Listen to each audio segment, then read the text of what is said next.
Vamos entrar agora no estudo do capítulo 1 do Tratado da Verdadeira Devoção. O capítulo 1 do tratado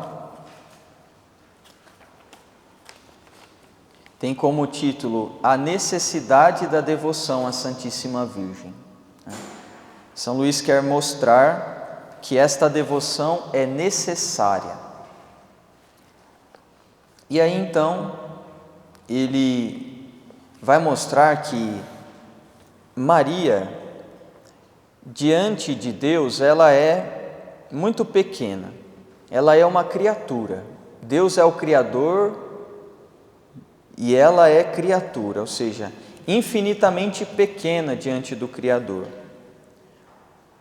o qual, sendo todo-poderoso, poderia realizar a obra da redenção como ele quisesse.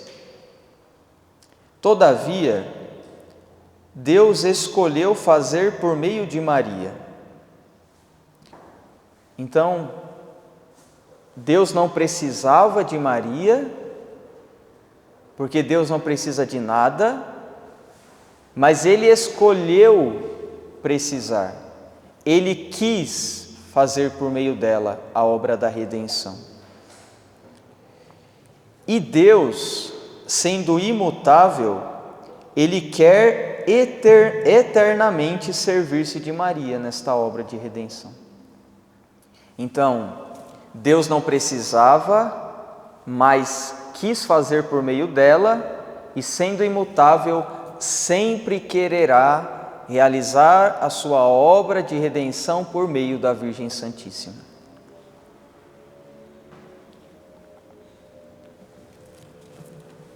São Luís, neste capítulo 1, ele apresenta dois princípios que fundamentam esta devoção, e em seguida as consequências que surgem destes princípios. Primeiro princípio: Deus quis servir-se de Maria na encarnação. Segundo princípio: quer servir-se dela para a santificação das almas. E aí seguem-se então as consequências. Maria é rainha dos corações, ela é necessária aos que querem chegar ao seu fim último, a salvação, ou aos que querem, por fim, chegar a uma perfeição particular, sobretudo nestes tempos que são os últimos.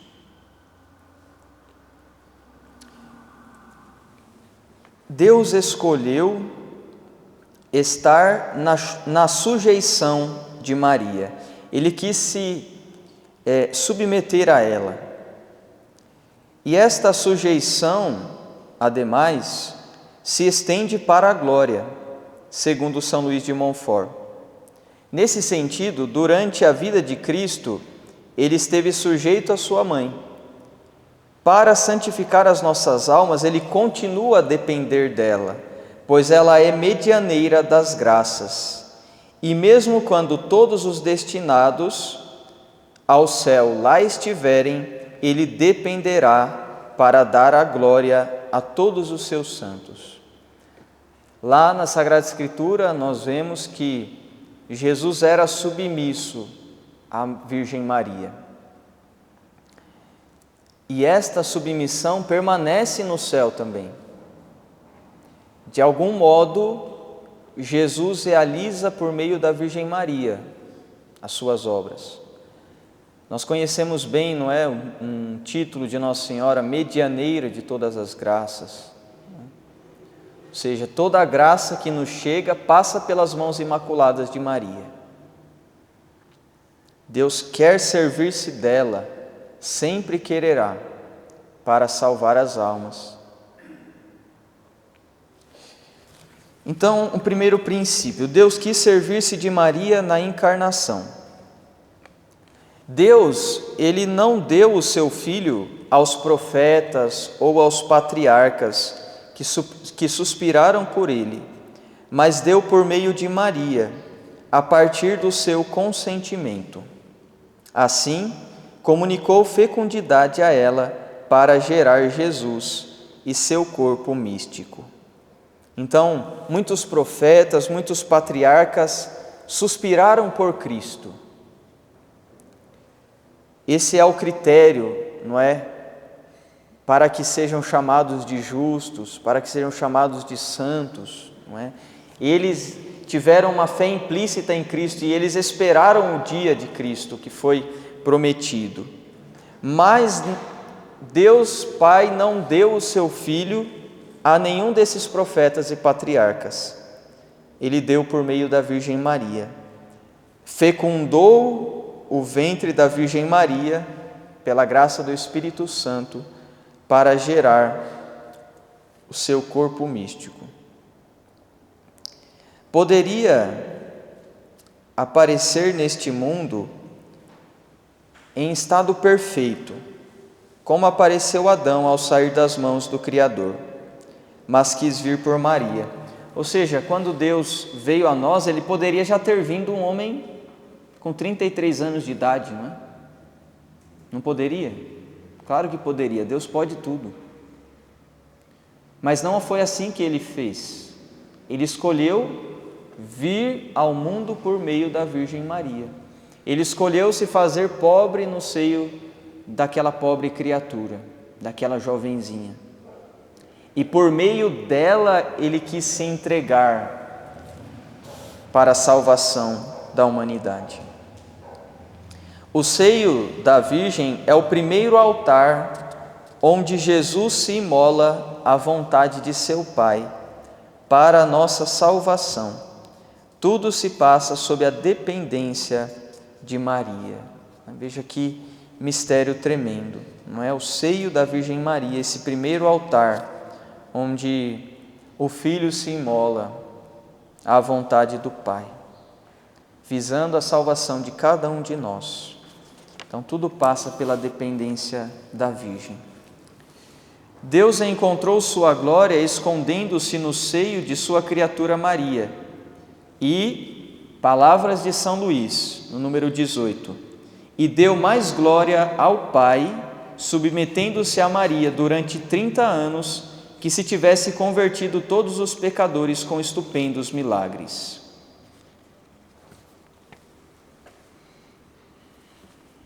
Então, vejam o que diz São Luís.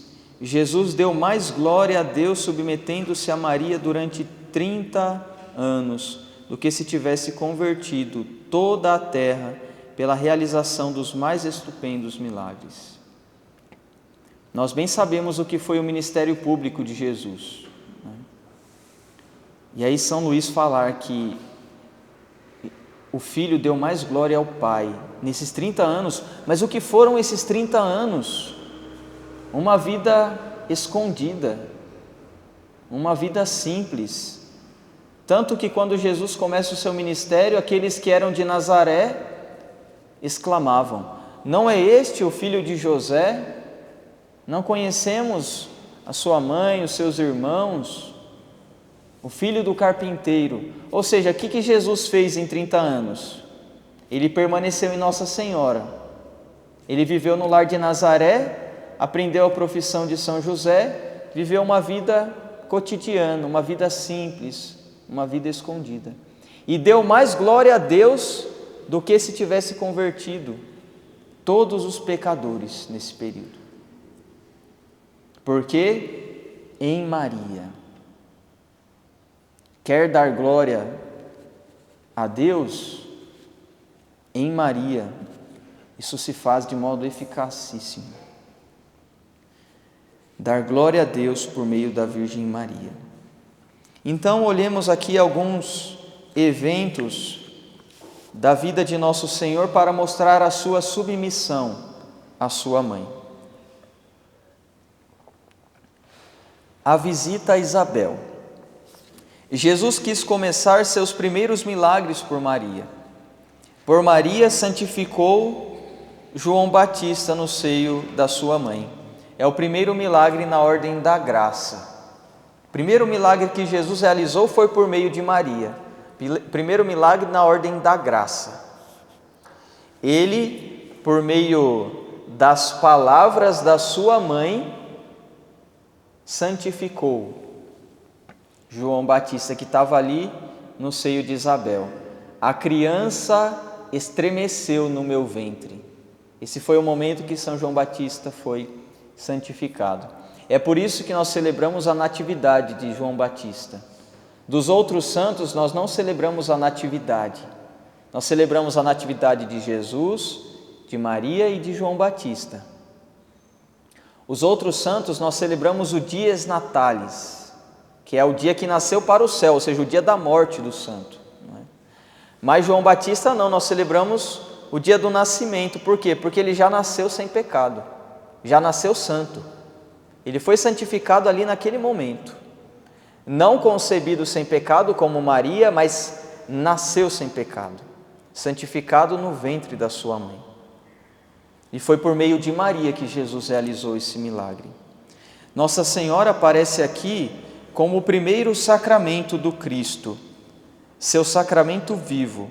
Por meio dela, na dependência de sua maternidade e pelo sinal sensível de sua voz, Jesus faz passar a graça santificante que transforma João, até então pecador, manchado pelo pecado original, num justo que transborda e irradia a vida sobrenatural. Então, a Virgem Maria como um sacramento. O que é sacramento? Sacramento é o meio pelo qual se recebe a graça. Foi por meio de Maria que Jesus deu a João essa graça da santidade, da santificação. Depois, a apresentação no templo.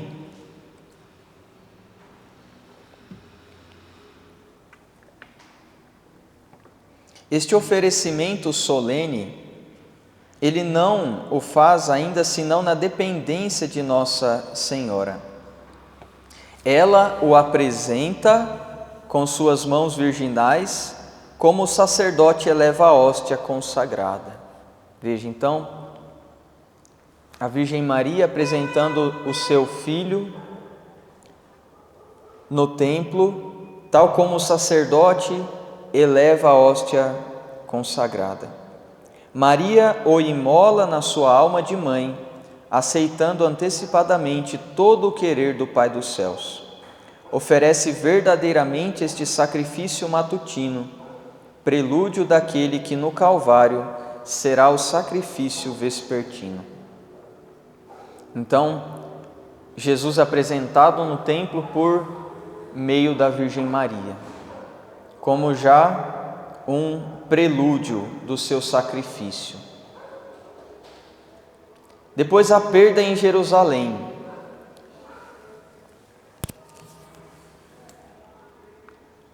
Então eles vão ao templo, eram muito obedientes à lei, vão ao templo então nos dias determinados, e aí estão retornando, percebem a ausência do menino.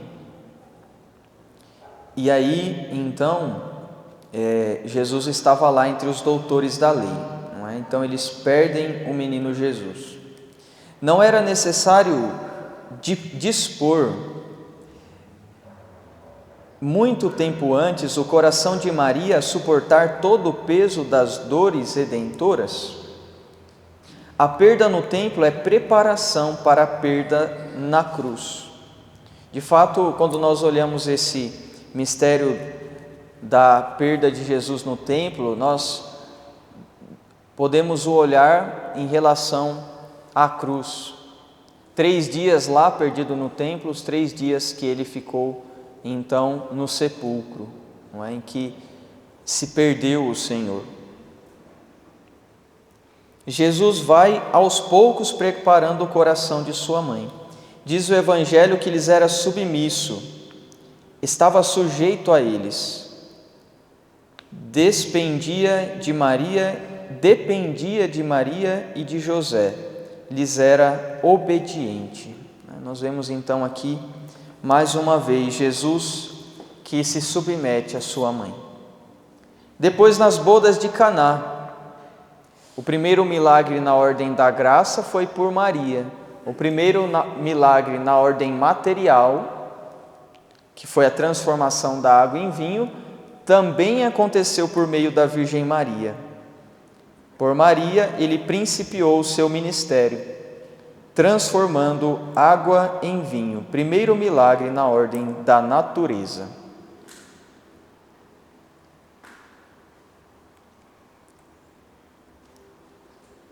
E do mesmo modo que ele agiu nos 2 milagres, na Judéia, santificando João Batista, e em Caná, ele continuará a realizar tudo por Maria.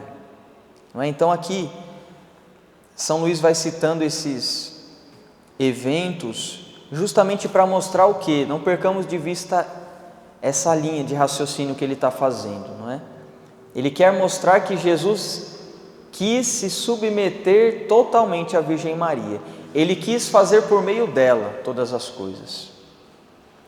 E como ele fez lá na Judéia, como ele fez em Caná, é por meio da Virgem Maria que Jesus realiza tudo na nossa vida. Todo o milagre que dele recebemos é por meio dela. E isso mostra que também é por meio dela que devemos pedir aquilo que necessitamos. O Espírito gerou Jesus em Maria. E aí, esse trecho é muito bonito, é o parágrafo 20 do tratado, né? O ponto 20. Eis porque, quanto mais em uma alma ele encontra Maria, sua querida e inseparável esposa, mais operante e poderoso se torna para produzir Jesus Cristo nessa alma, e essa alma em Jesus Cristo. Então o Espírito Santo é o esposo da Virgem Maria, porque foi o Espírito que fecundou o ventre da Virgem Maria. Quando o Espírito Santo encontra Maria em uma alma, quando ele encontra uma alma mariana, ele se apressa em ir a esta alma para transformá-la em Jesus, para produzir Jesus nessa alma, porque é uma obra do Espírito Santo, é uma obra do Espírito Santo junto com a Virgem Maria, e essa alma em Jesus. Então o Espírito Santo corre para santificar a alma na qual ele encontra a presença da sua esposa. Então, ser mariano, ser devoto da Virgem Maria, é de fato um caminho de santificação muito eficaz.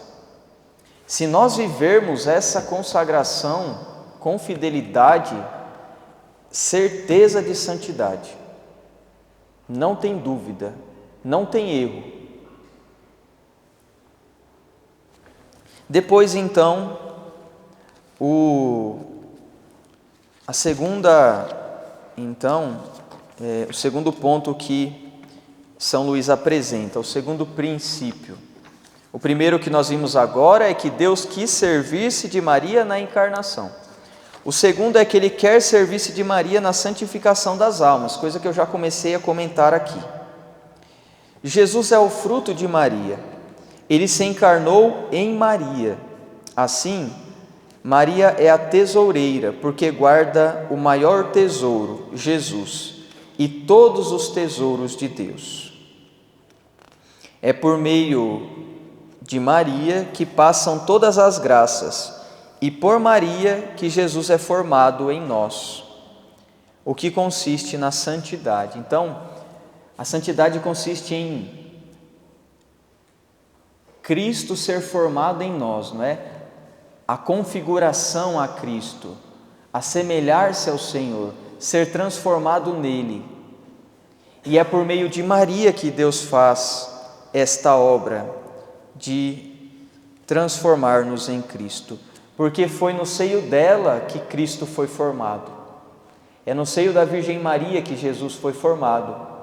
E os outros Cristos são formados neste mesmo ventre. Não há quem possa chegar a Jesus que não tenha que passar por Maria. A graça aperfeiçoa a natureza e a glória aperfeiçoa a graça, vai dizer São Luís. Assim, Jesus é muito mais filho de Maria no céu. Ou seja, toda essa relação de mãe e filho que existia aqui é mais perfeita ainda agora que a Virgem Maria está em corpo e alma no céu. Nós celebramos recentemente a Assunção da Virgem Maria, não é? Ela está plenamente na glória divina, corpo e alma inteira. E esta relação de mãe e filho foi aperfeiçoada. Jesus é ainda mais filho de Maria no céu.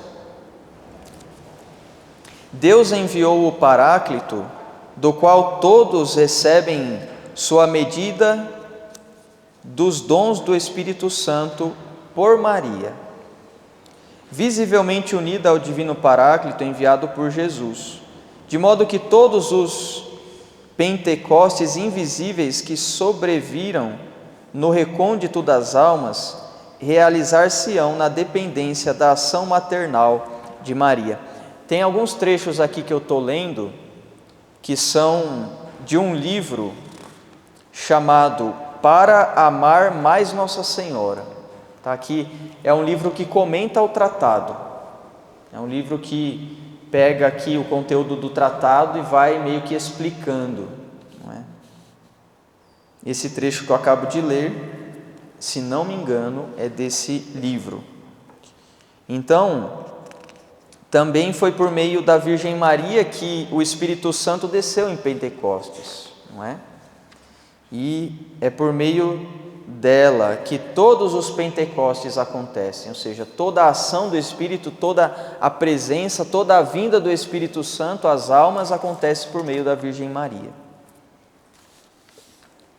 Alguns anos depois da primeira festa cristã de Pentecostes, Jesus chama sua mãe para ir reunir-se a ele, em corpo e alma, na glória do paraíso. É o que eu comentava, da Assunção. Ele a quer ao seu lado como oficial distribuidora de todas as graças da redenção. Então veja, a missão da Virgem Maria aqui, né?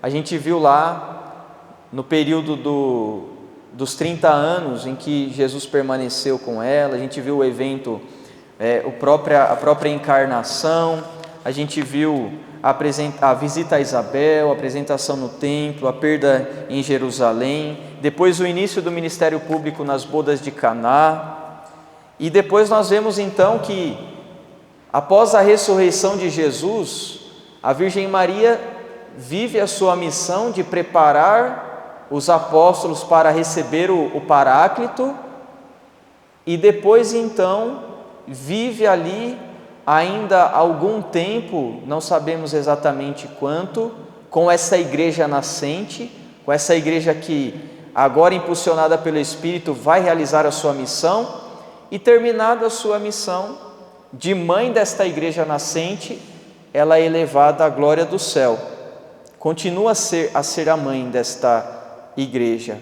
mas agora ainda intercede e cuida de um modo muito melhor.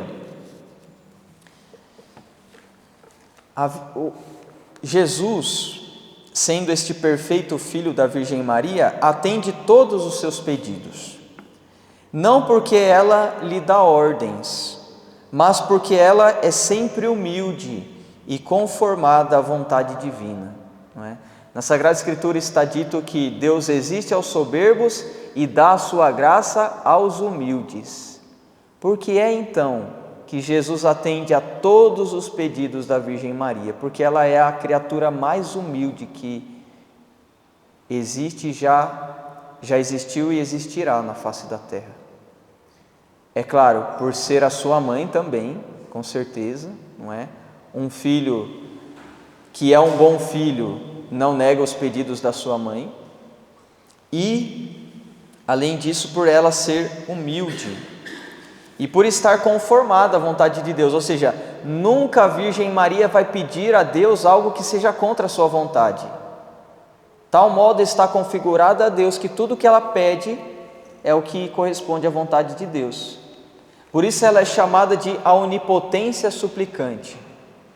Maria, de fato, tem esse poder. tudo que ela pede, ela consegue. Suas preces são mais poderosas que as de todos os anjos e santos juntos. Ela dá ordem aos anjos e santos. Ela é a rainha de todos os anjos e santos. Como rainha, tem a autoridade de conduzir os súditos, de dar ordens.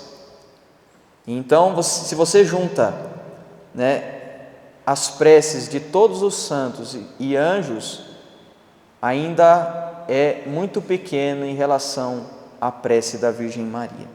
Por meio de Maria, Deus quer aumentar o número dos seus santos e preencher o lugar no céu deixado pelos anjos apóstatas. Então, qual que é a missão da Virgem Maria aí? De preencher aqueles lugares deixados pelos anjos apóstatas. Uma terça parte dos anjos foi precipitada, não é? E a gente não sabe o número disso, não é? O que a gente pode saber então, por meio aqui do que diz São Luís, é que Deus quer preencher esses lugares por meio da Virgem Maria, quer santificar muitas almas. Não há quem diga que tem Deus por pai e não tem Maria por mãe. Eu gosto desse trecho do tratado também. Seria um mentiroso. Maria deu à luz a Jesus, que é a cabeça, e ela que dá à luz ao corpo. Seria uma monstruosidade da natureza. Essas são as palavras que São Luís diz. Se uma mãe desse à luz à cabeça e outra mãe desse à luz ao corpo. Por isso que ele diz que não pode se dizer filho de Deus Pai quem não é filho de Maria, porque ela gerou a cabeça, que é Jesus, e ela que gera o corpo místico de Cristo, que somos nós. Então é mentiroso quem diga que tem a Deus por pai e não tem Maria por mãe. É forte, São Luís aqui ele não alivia, não é? Ele não tem meias palavras. Glória ao Pai, ao Filho e ao Espírito Santo. São Luís de Montfort.